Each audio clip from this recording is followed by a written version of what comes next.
That's why he was flustered, limped up to meet him, nodded and bowed his head and said, "Mr. Isaac, we will get out of here. It won't delay you too long.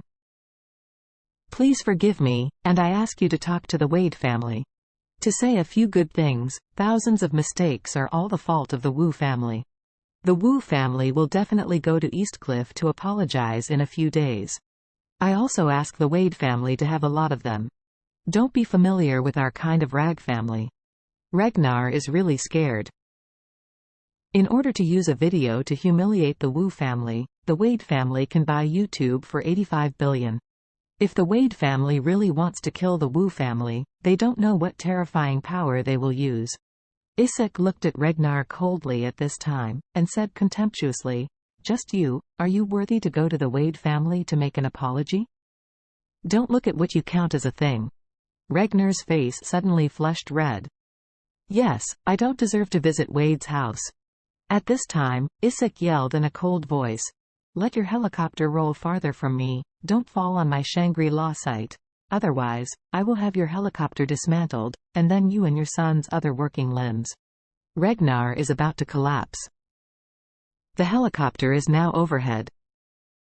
Just let it fall, and the people inside will lift up their father and son and these 5 dead dogs, and they can take off in less than 10 minutes, and they can take their son home. However, Isaac was not even willing to give him this convenience. He couldn't help begging, "Mr. Isaac, you don't think our father and son are already miserable enough, so please raise your hands and let us get on the plane back to Suzhou. Your great kindness, Wu will never forget." Isaac snorted coldly, "It's close to me?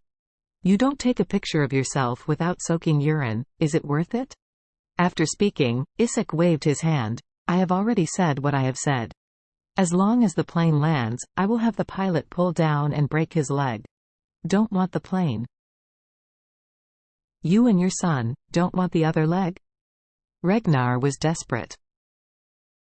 He knew that Isaac's resolute attitude was absolutely impossible to give himself this face. So he could only sigh, and tearfully said, "Mr. Isaac, wait a minute, I'll call the pilot." As he said, he limped to the side and asked for the contact information of the pilot from the General Aviation Company to get through the phone.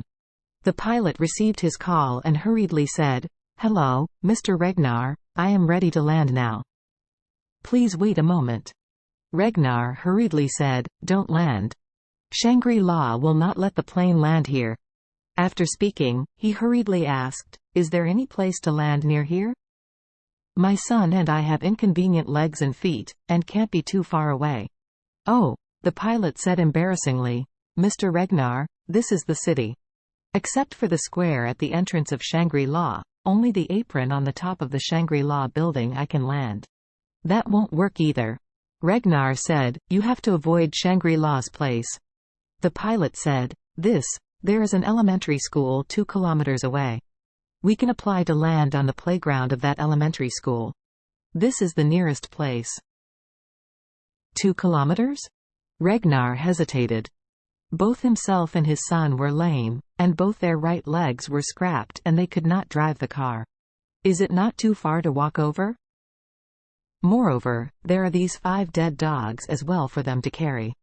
Thinking of this, he hurriedly asked, "How many people are there on your plane?" 3. Ragnar hurriedly said, "That way, I will give you 10,000 per person. After you land the plane at that elementary school, take a taxi and pick us up. There are 7 of us and our legs and feet are not very good." The other party thought for a while and said, "Okay, Mr. Ragnar, wait a moment, we will pick you up after landing." The helicopter hovered overhead for a moment, then climbed and flew away. Ragnar wiped away tears and said to Isaac, "Mr. Isaac, are you satisfied now?" Isaac looked at him disgustedly. "Take your son and get out, don't appear in front of me like a fly, ever again."